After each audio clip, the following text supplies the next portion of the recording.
Ethan Miller never considered himself a romantic, but that morning something inside him insisted he should do it. Something sweet, spontaneous, memorable. 10 years of marriage deserved a surprise.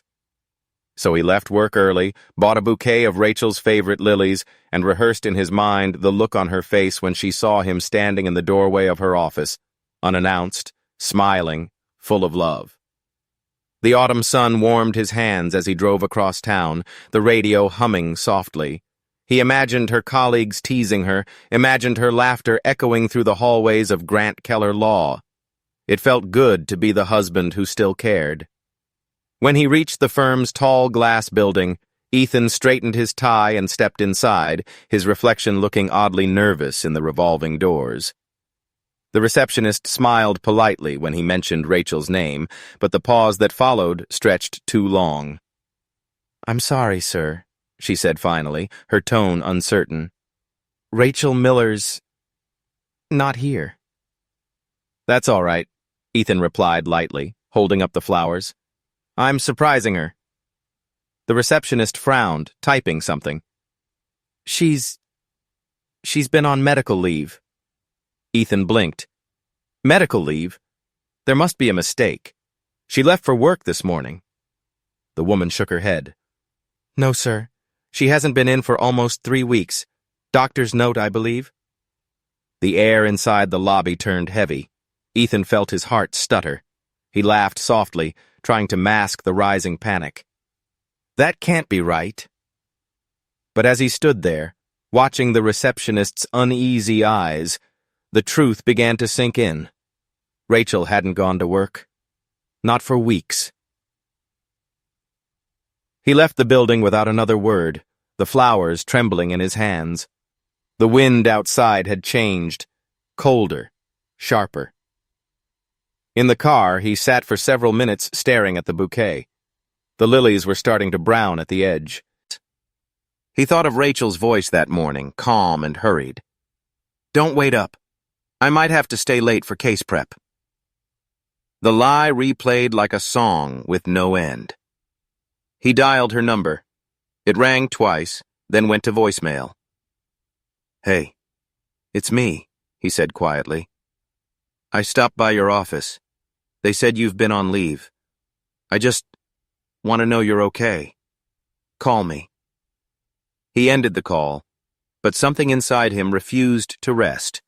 He checked her location through the shared app they used for safety. No signal. Disabled. That was when the dread began to bloom. Slow, sticky, suffocating. He drove home faster than he should have, rehearsing explanations that made sense. Maybe she needed a break. Maybe she didn't want to worry him. But the rationalizations collapsed the moment he stepped into their quiet house. Her coffee cup sat on the counter, half empty, lipstick stain fresh. Her briefcase was missing, but her laptop still sat open on the kitchen table, screen dark. Ethan brushed his hand over it. The computer flickered to life. A calendar reminder popped up in the corner. Appointment. 9:30 a.m., Hillside Motel. His pulse quickened. The bouquet slipped from his fingers, petals scattering across the tiled floor. Outside, the neighborhood was silent except for a distant siren. Inside, Ethan stood frozen, staring at that single line on the screen. A meeting she wasn't supposed to have, at a place she wasn't supposed to be. And for the first time in 10 years, he realized he didn't really know where his wife went when she said, "I'm at work." Ethan barely slept that night. Every time he closed his eyes, he saw the motel's name flashing on Rachel's laptop screen. Hillside Motel, 9:30 a.m. The words pulsed in his mind like a heartbeat he couldn't silence. By morning, the flowers he'd dropped on the kitchen floor had wilted into a wet heap. He didn't pick them up. Instead, he sat at the table, scrolling through Rachel's texts on his phone. All normal, all painfully ordinary. Dinner's in the fridge. Don't forget your meeting. Lies hidden behind routine. He checked the shared calendar again. The motel reminder was gone, deleted overnight. She had access to the account. Ethan's gut twisted. He replayed her voice from the last few weeks, her excuses about late case reviews, client calls, and emergency filings. They'd sounded believable then. But now, stripped of trust, every word felt rehearsed. He needed to know where she'd really been. That afternoon, he drove the exact route Rachel took to work.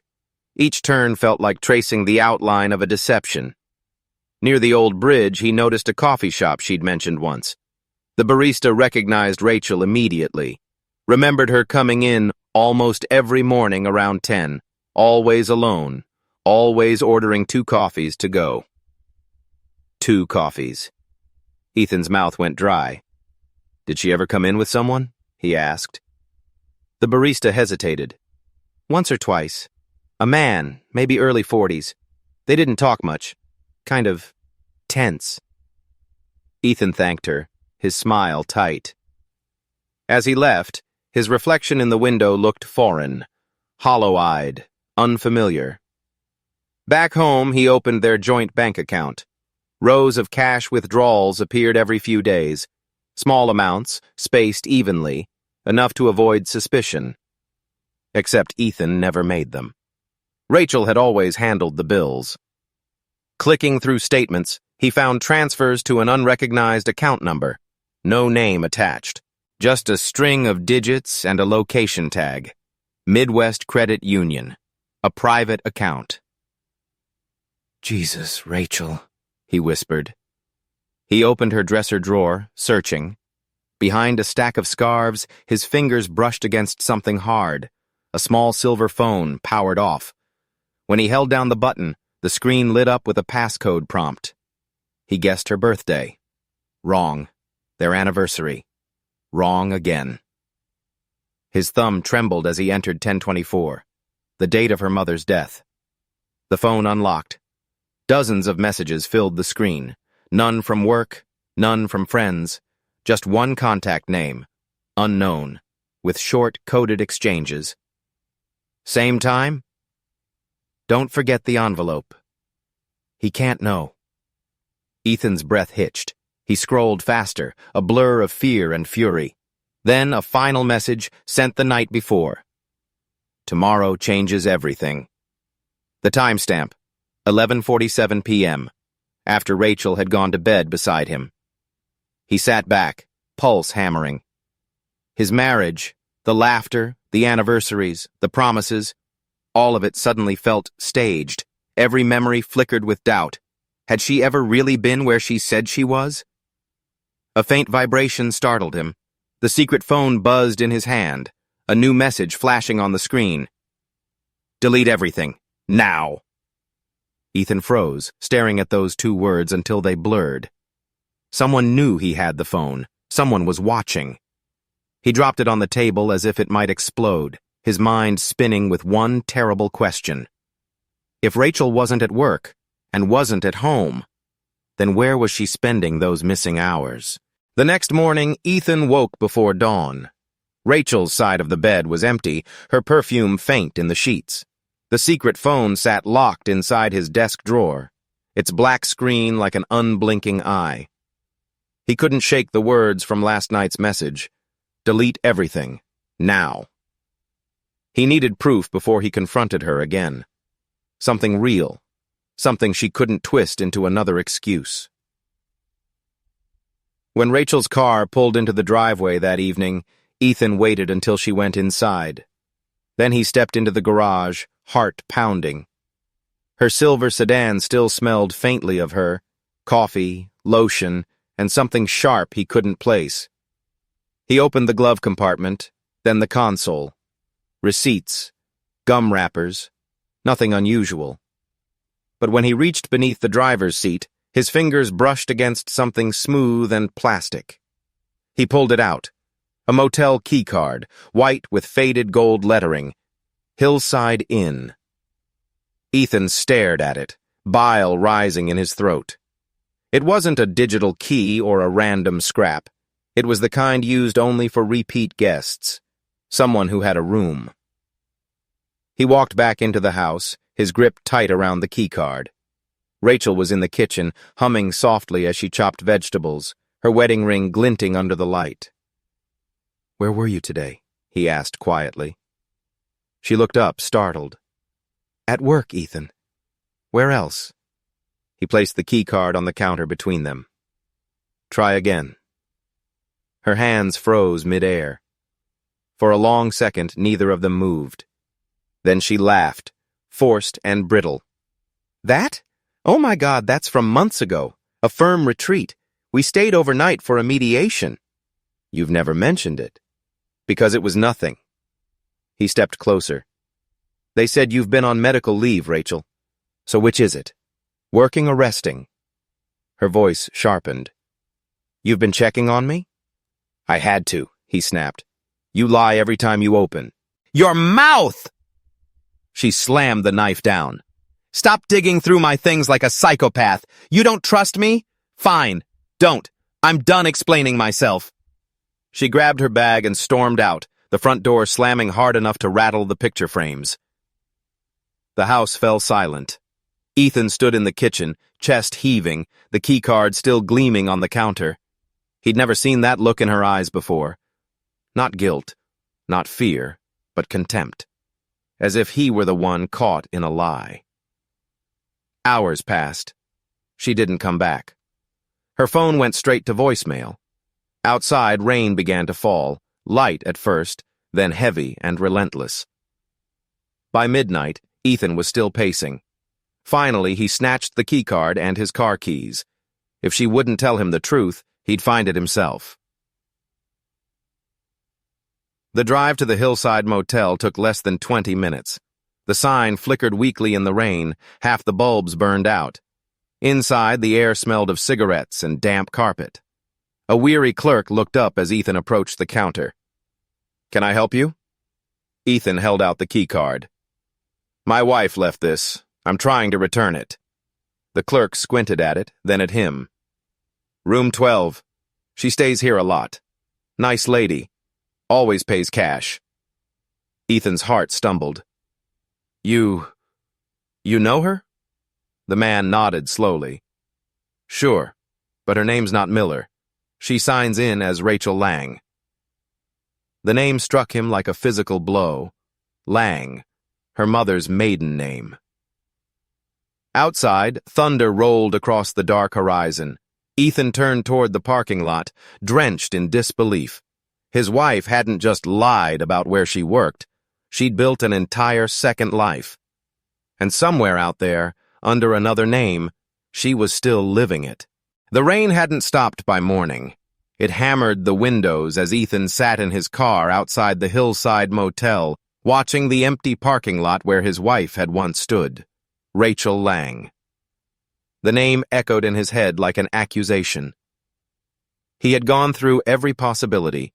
An alias for safety, a client cover, some misunderstood secret. But deep down, he already knew the truth. Rachel had built a life he was never meant to see. Inside the motel lobby, the clerk from the night before was nursing a cup of coffee and barely looked up when Ethan walked in again. "Back so soon?" the man asked. Ethan forced a thin smile. "I think I left something behind." He slid a folded 50 across the counter. "I just need to check something. The security footage. I was supposed to meet her here, and I need to know if she came by recently." The clerk hesitated, glancing at the cash. "You're not supposed to ask that." "Please," Ethan said, voice cracking. "It's important." After a long pause, the man sighed and motioned him behind the counter. "You didn't get this from me." The footage was grainy, time-stamped 2 nights ago, the same night Rachel claimed to have been working late. Ethan's heart raced as the image flickered. A woman in a tan coat, her face hidden beneath a hood, entering room 12. Even from the poor lighting, he knew that walk, the quick stride, the tilt of her head. It was Rachel. A moment later, another figure appeared. Tall, broad-shouldered, confident. He removed his cap, and Ethan's breath caught in his throat. Adam. His best friend. The screen blurred as Ethan's mind tried to reject what his eyes saw. Adam wrapping his arms around her, Rachel leaning into his chest, her hands trembling as she held his face. It wasn't a casual meeting. It wasn't friendship. It was intimacy. Raw, desperate, familiar. Ethan couldn't breathe. The clerk's voice came from far away. "You okay, man?" He stumbled back, nodding numbly, and left without another word. Outside, the air felt too thin. His oldest friend, the man who stood beside him at his wedding, the one he called brother. Driving home, his thoughts fractured, flashes of old memories twisting into something poisonous. Adam helping him move into the new house. Adam comforting Rachel after her mother's death. Adam's number flashing on her phone late at night. Just work stuff, she'd said. The lies had always been there. He'd just been too blind to see them. At home, Ethan poured a drink with shaking hands. The glass clinked against the bottle, spilling amber across the counter. He stared at the spreading stain as though it were blood. He opened his laptop and searched for Adam's name, his address, his company. Every photo, every comment, every shared smile between them now looked like a taunt. Then he found it, a photo from last month on Adam's social feed. He and Rachel side by side at a charity dinner, her hand on his arm. Ethan had been out of town that weekend. She'd told him she'd stayed home sick. The glass shattered in his fist. Hours passed before Rachel came home. She smelled faintly of rain and perfume. When she saw him, her face froze. "Ethan, what's wrong?" He looked at her, eyes hollow. "I saw you." She went still. "Saw me where?" "At the motel," he whispered. "With Adam." Her lips parted, but no sound came. Then she turned away, muttering, "You don't understand." "Oh, I understand perfectly," Ethan said, voice low, breaking. "You chose him." Rachel's silence was an answer in itself. Outside, thunder rumbled, long, low, and endless. Rachel stood by the window, arms crossed, her reflection fractured in the glass. Outside, rain streaked down like veins of light. Ethan hadn't moved from the doorway. The words he'd spoken, "You chose him," still hung in the air, bitter and final. "Say something," he demanded quietly. She exhaled shakily, her voice small. "You're right.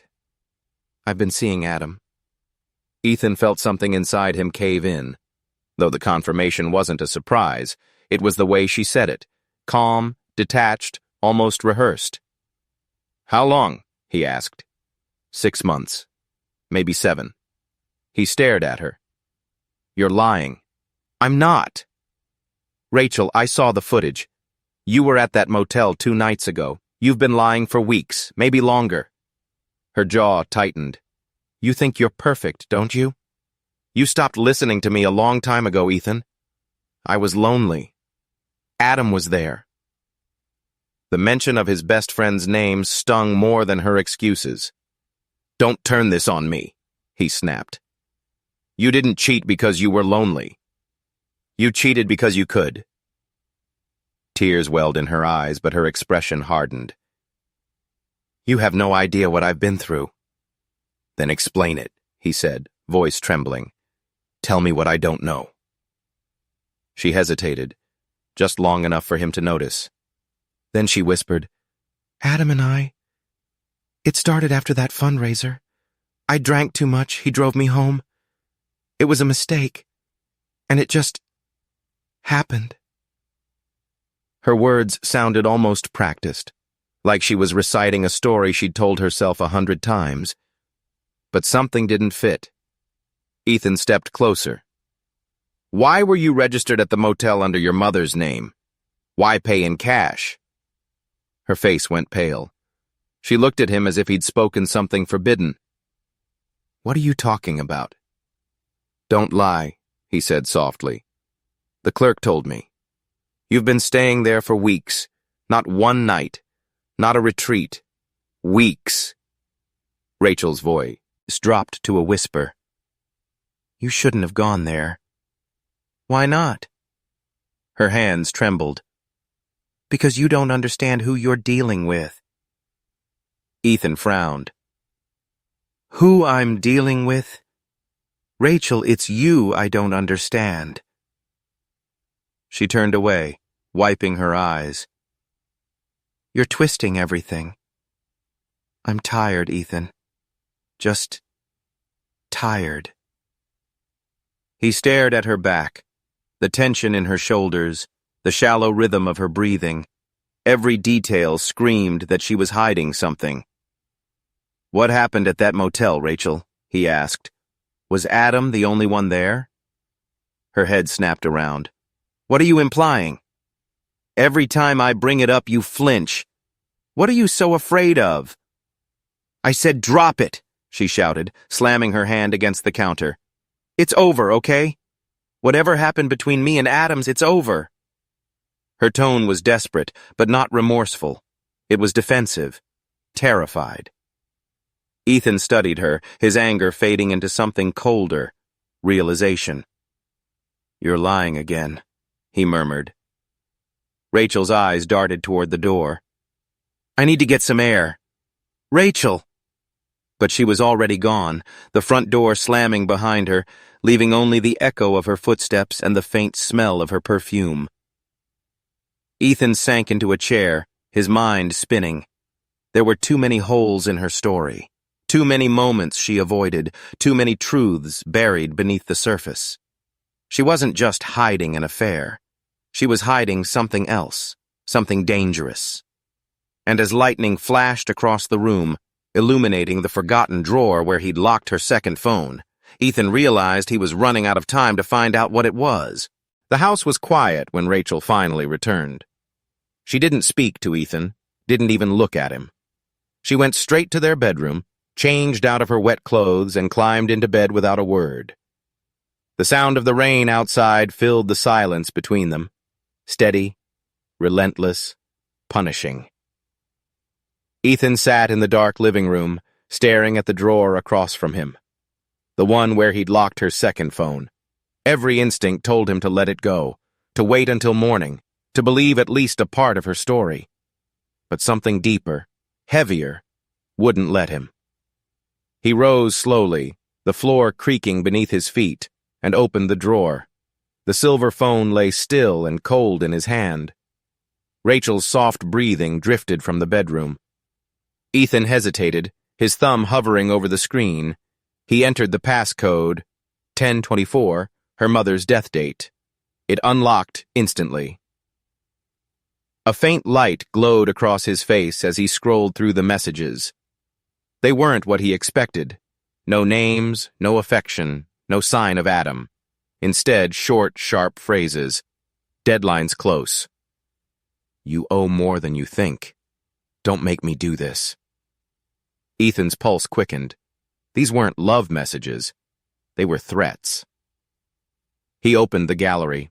Dozens of pictures filled the screen. Parking lots, documents, cash envelopes. One image stopped him cold. Stacks of $100 bills piled inside a duffel bag. The timestamp showed it was taken 3 weeks ago, around the same time Rachel supposedly went on medical leave. He opened a voice message next. Rachel's voice, whispering urgently, I can't do this anymore. He's watching me. If anything happens, tell Ethan I tried. Ethan's stomach dropped. Her voice trembled with fear. Not guilt, not deceit, but pure terror. He checked the contact, saved only as unknown with a symbol beside it, a black circle.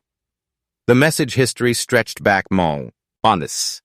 Whoever it was, they'd been in her life long before the affair began. Scrolling further, Ethan found a recent text. Meet me tomorrow. Same place. Bring the rest. Same place. The motel. Ethan leaned back, gripping the phone so tightly his knuckles went white. The affair, The lies, the missing money, they weren't the whole story. Rachel hadn't been cheating for love. She'd been playing with danger. He moved quietly toward the bedroom door and peered inside. Rachel lay motionless beneath the sheets, her breathing uneven, as though she were pretending to sleep. Ethan whispered, "Who are you running from, Rachel?" No answer. Just the rhythmic hum of the rain. He sat on the edge of the bed, studying her. For the first time, he didn't feel just betrayed. He felt afraid for her. He replayed her earlier words. "You don't understand who you're dealing with." Maybe she hadn't meant him. Maybe she'd been warning him. Ethan turned off the phone and slipped it back into the drawer. His heart pounded as he lay beside her, staring into the darkness. Was she in trouble because of what she'd done, or because of what she knew? The storm outside intensified, lightning flashing through the curtains. Rachel stirred, mumbling something in her sleep, a name he didn't recognize. "Daniel, stop!" Ethan froze. Daniel. Another name. Another secret. He reached for the drawer again, tempted to turn the phone back on, but stopped himself. The truth was there, waiting, festering. But he needed to understand it before it destroyed them both. As thunder rolled in the distance, Ethan closed his eyes, knowing that tomorrow he'd find out exactly who was threatening his wife. The storm had eased by midnight, but the house still felt charged, heavy with secrets, like the air before lightning strikes.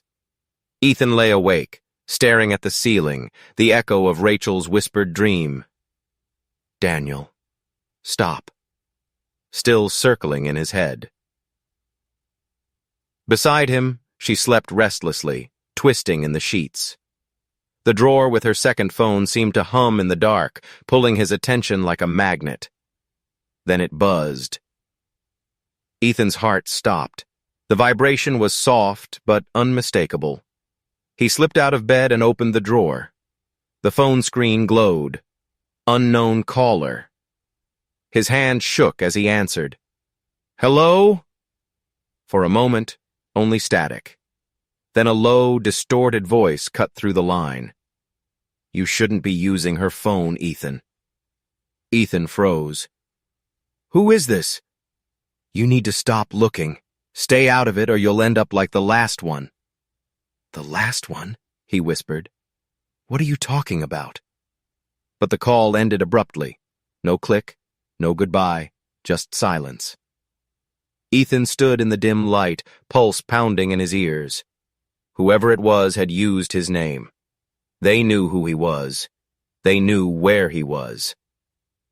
He turned toward the bedroom. Rachel hadn't stirred.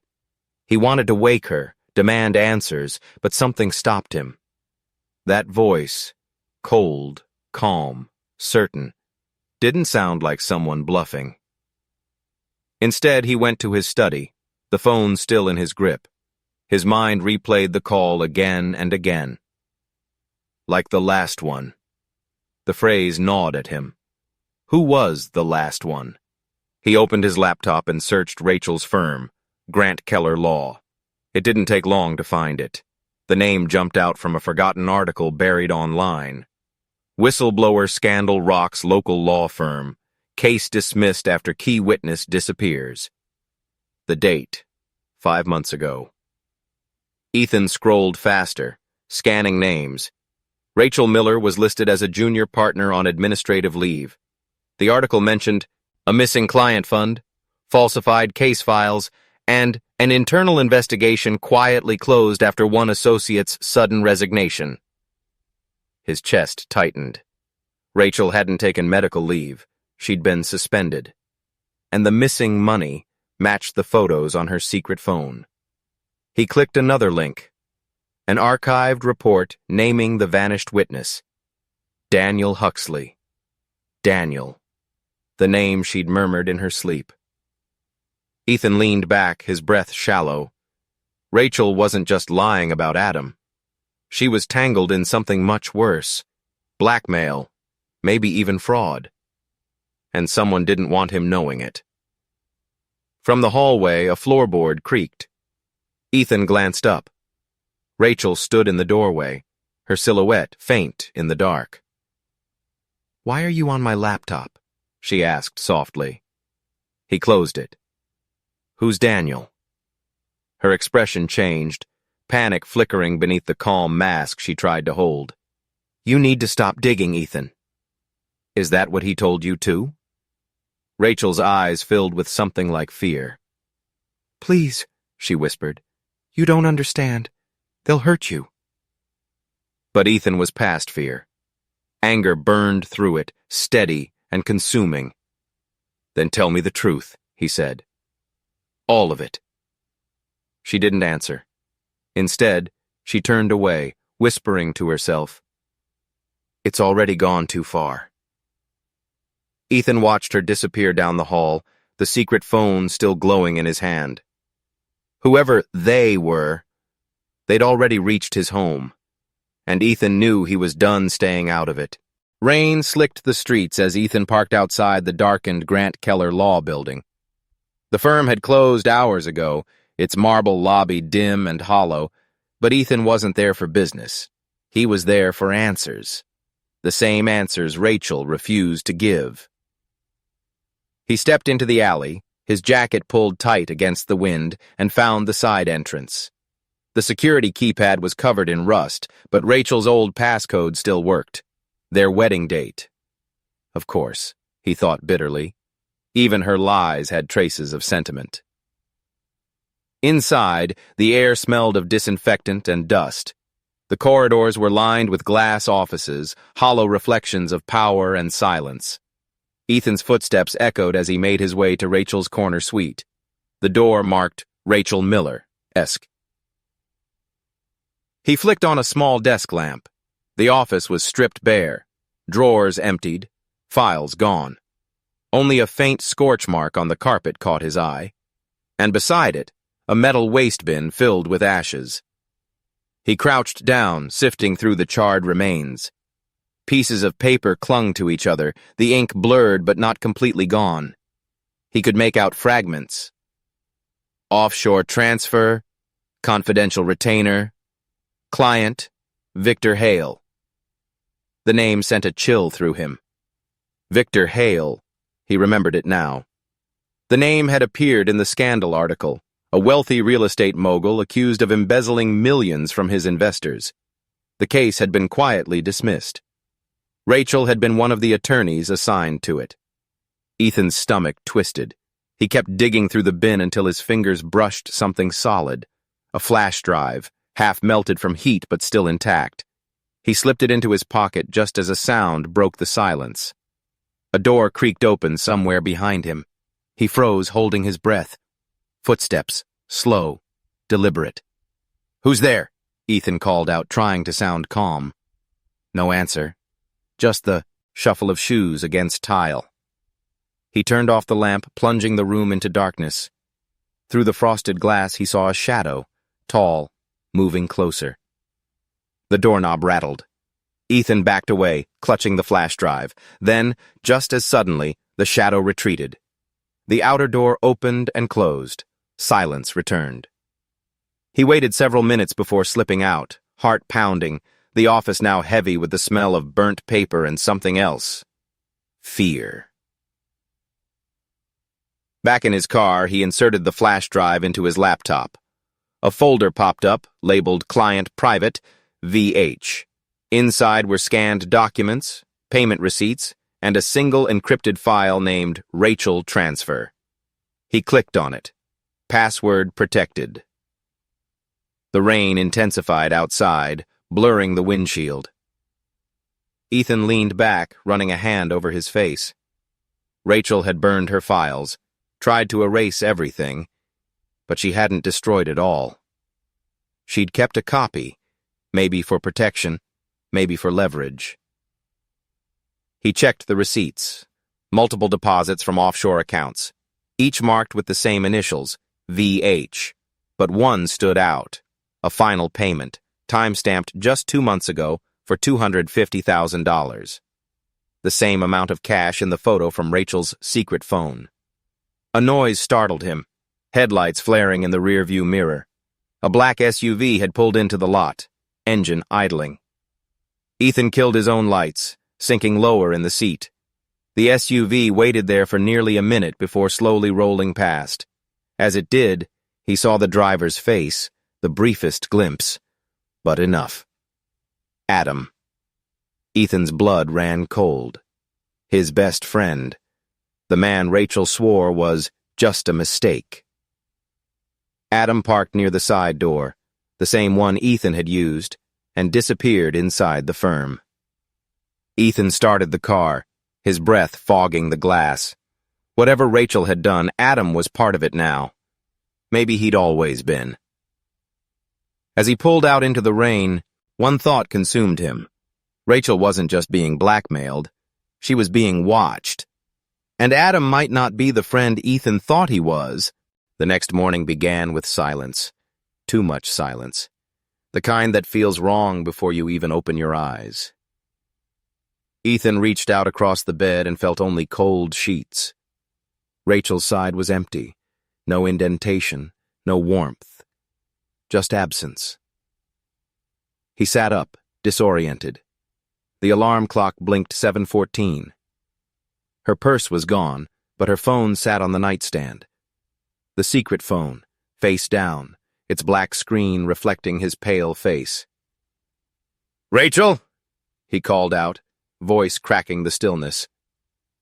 No answer. He checked the bathroom. Empty. Her toothbrush was still wet, but the towel hung untouched. A strange dread crept through him, slow and choking. She'd never leave her phone behind. Never. Ethan grabbed his keys and drove, mind racing through every possibility. Maybe she'd gone to meet Adam. Maybe to the firm. Or maybe, God forbid, to whoever was behind those threatening calls. By the time he reached the motel, police lights were already flashing in the parking lot. 2 cruisers. Yellow tape. Officers speaking in low, urgent tones. He froze. Rachel's car sat near the edge of the lot, driver's door ajar, her handbag spilling onto the gravel. A shoe lay a few feet away, hers unmistakably. "Sir, you can't be here," an officer said, stepping forward. "That's my wife's car," Ethan stammered. "Rachel Miller, what happened?" The officer's face tightened. "You're her husband?" Within minutes, Ethan found himself sitting in the back of a squad car, his hands shaking, watching as investigators dusted the car for prints. They pulled Rachel's jacket from the passenger seat, then the motel keycard from the console, the same one he'd found weeks ago. Inside the police station, the fluorescent lights made everything too bright, too real. Detective Harper, a woman with sharp eyes and an even sharper tone, slid a file across the table. "Your wife's been missing for at least 6 hours, she said. "You were the last to see her." "I woke up and she was gone," Ethan said, his voice tight. "Her phone was at home." "Which phone?" He hesitated. The question landed like a blade. "She had 2, he admitted finally. One was for work, the other was personal.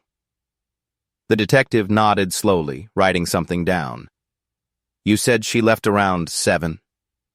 "I don't know exactly when." "Mr. Miller," she said, leaning forward, "neighbors reported loud arguments the last few nights. You were also seen near her old workplace after hours. Care to explain that?" "I was looking for answers," he said. "She was in trouble. She didn't tell me everything." "Or maybe she didn't want to," Harper replied coolly. "You suspected her of having an affair, right?" Ethan's jaw tightened. "It's not what you think." "Then tell me what to think," she said. "Because right now you look like a jealous husband who found out too much." He stared down at his hands, words failing him. Every answer he gave seemed to dig the hole deeper. Hours later, they let him go. Not charged, not cleared. Outside, reporters had already gathered. Cameras flashed as he stepped into the parking lot. "Ethan Miller? Did you kill your wife? Were you angry about the affair?" The words cut through him like stones. He shoved past them, climbing into his car, gripping the steering wheel until his knuckles went white. That night, every news channel ran the same headline. Rachel Miller, missing attorney in secret scandal, husband questioned. Ethan watched his own face flash across the screen, the photo from their wedding day. Her smile beside his felt like a ghost. He muted the TV and stared at the empty living room. The second phone sat on the table, buzzing silently with a new message. He opened it. "You should have stayed out of it." The sender's name, unknown. Ethan's reflection stared back at him through the dark glass, and for the first time, he realized whoever took Rachel wasn't finished yet.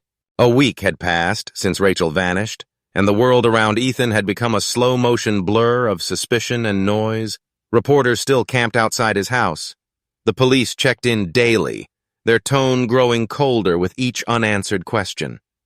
The whispers online painted him as a murderer, the husband who couldn't handle betrayal. But Ethan had stopped defending himself. All that mattered was finding Rachel, or at least the truth about what she'd become. That morning, a small brown envelope appeared in his mailbox. No return address, no postage, just his name, scrawled in black ink. Inside was a single item, a USB drive, taped to a folded scrap of paper. 3 words were written on it: "For your eyes only."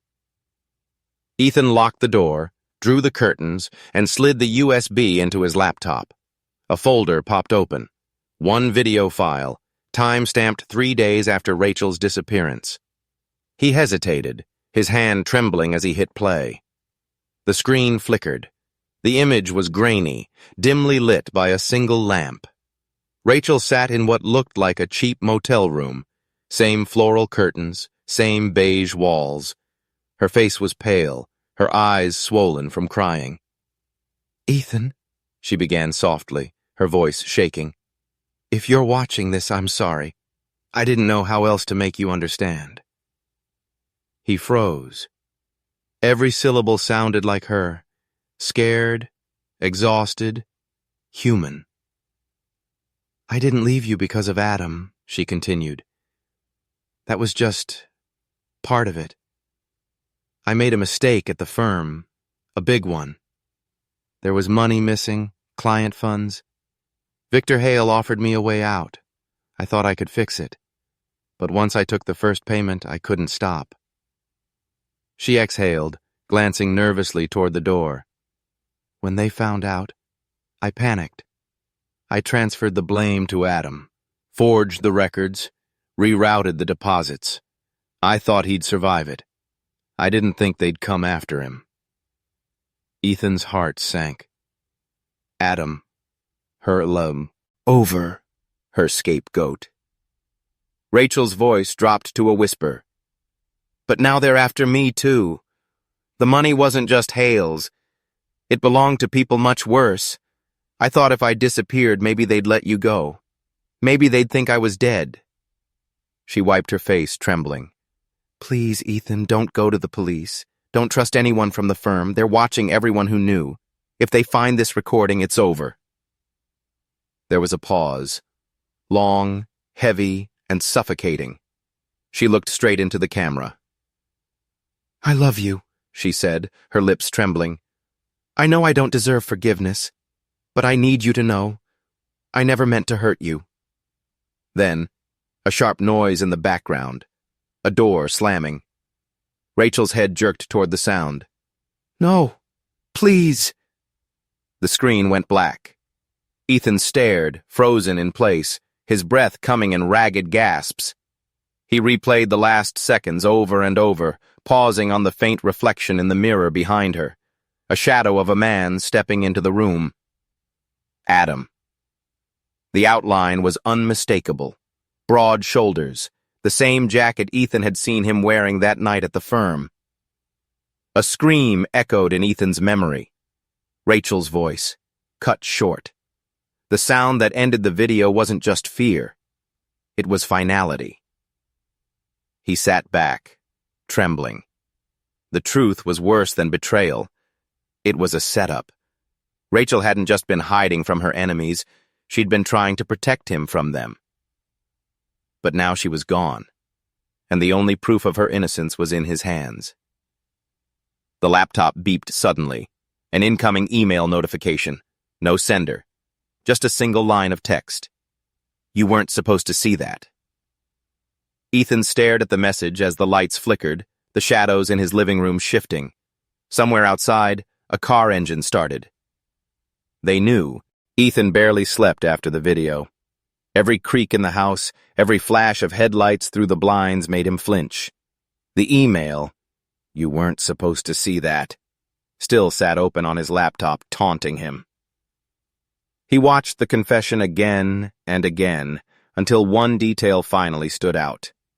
Behind Rachel, in the dim motel video, a framed photo hung crooked on the wall. It wasn't a motel picture. It was a corporate plaque, embossed with a name. Hale Industries. Victor Hale. The man she said she stole from. Ethan zoomed in, freezing the image. In the reflection of the mirror, another shape caught his eye. A number stenciled on a crate behind her. WH27. Warehouse 27. He typed the name into a search bar. An old property record appeared. Warehouse 27, Hale Industrial Park, shut down 2 years ago after a chemical fire. Owned by none other than Victor Hale.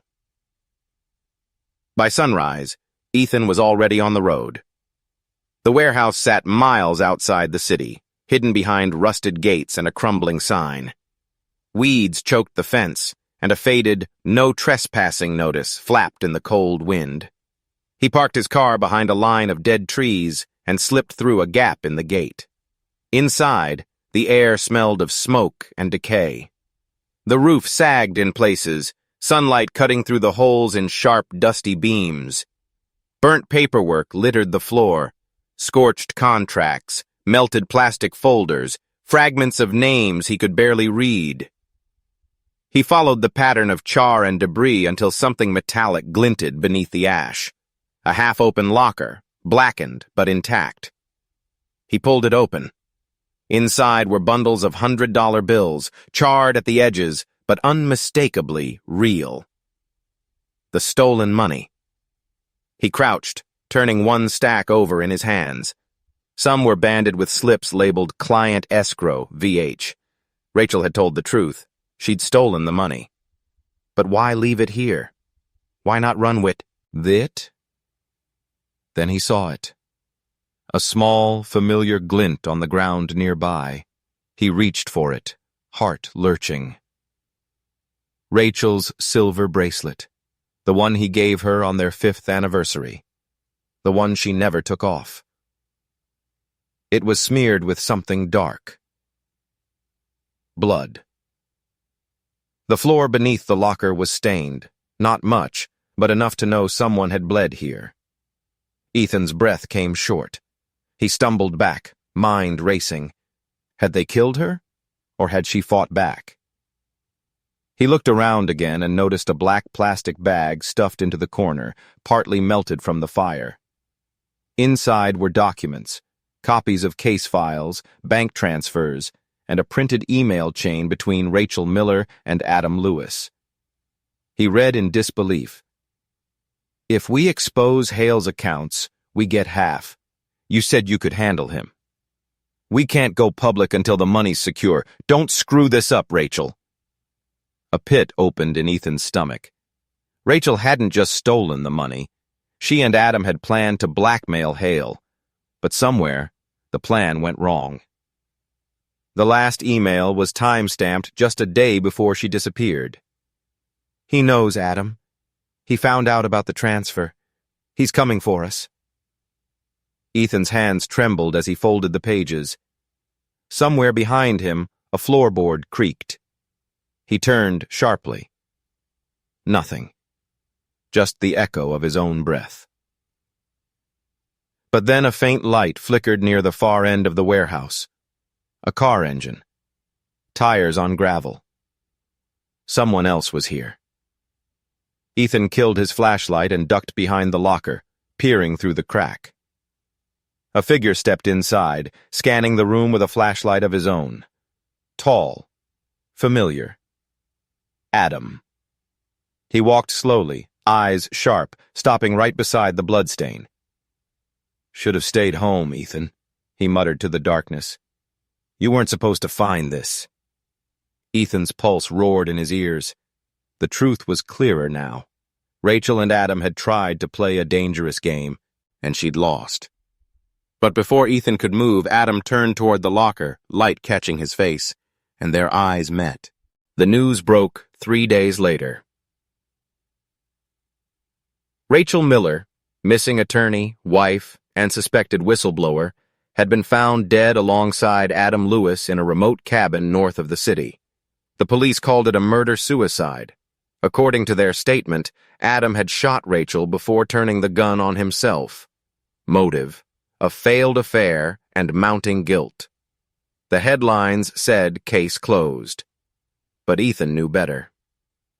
He sat in his living room, blinds drawn, the TV murmuring the same phrases over and over. Tragic end. Emotional breakdown. Love gone wrong. The photos flashing across the screen felt cruel. Rachel's smiling face beside Adam's, both reduced to scandal. Detective Harper had stopped by earlier with an official apology. "You were right, Mr. Miller," she'd said, expression unreadable. "You weren't the suspect after all? Seems the affair ended violently." Ethan had nodded, silent. He didn't tell her about the warehouse, or the files, or the blood, because deep down he knew. This wasn't the truth. It was a cleanup. Now, sitting alone, he replayed that last night in his head. Adam's face in the warehouse, the look of recognition before the crash of fists and chaos. The fight had ended in fire and smoke, and Ethan had escaped with the drive. But Adam's words still echoed through him. "You think she was innocent? She played both of us." He wanted to believe that was just manipulation. But now, seeing the reports, he couldn't tell where the lies ended and Rachel began. He reached into his pocket and pulled out the USB drive, the one that held her confession. It felt heavier than before, like it contained everything that had gone wrong between them. The love, the lies, the fear. He placed it on the coffee table beside a lighter and a half-empty bottle of whiskey. Outside, rain streaked the window, hissing softly against the glass. He opened the laptop one last time, un morceau, and watched her video again. Rachel's voice filled the room, trembling, apologetic, still so heartbreakingly real. "I love you," she whispered. "I never meant to hurt you." He closed his eyes. Maybe she had meant to. Maybe she hadn't. Either way, she was gone, and the truth was a burden no one else deserved to carry. Ethan set the USB in a small metal dish and flicked the lighter. The flame caught instantly, blue and hungry. He watched as the plastic warped and melted, the metal frame curling inward like it was suffocating. Smoke coiled upward, filling the air with the faint, acrid scent of burnt secrets. It was over. He whispered to the flame, "Goodbye, Rachel." For the first time in weeks, his heartbeat slowed. The storm outside had quieted. He sat back in the dark, letting the silence settle over him like a blanket. Then, a vibration broke it. He frowned. The sound came from the desk drawer, the one that had been locked since the night she vanished. Slowly, he stood and opened it. Her second phone blinked awake. One unread message. Ethan's chest tightened. His fingers hovered over the screen before he finally opened it. Unknown number. You were never supposed to find out. His breath hitched. The timestamp. 10 minutes ago. For a long moment, Ethan just stood there, staring at the words, the faint glow painting his face in ghostly light. Somewhere in the distance, thunder rolled again, as if the storm had been waiting for its cue. He turned toward the window. Beyond the curtain, a car idled across the street, dark, engine humming. The phone buzzed again, another message appearing beneath the first. "See you soon." Ethan dropped the phone, the light from the dying embers flickering across his face. Maybe Rachel was gone. Or maybe, just maybe, her story wasn't finished. End of story.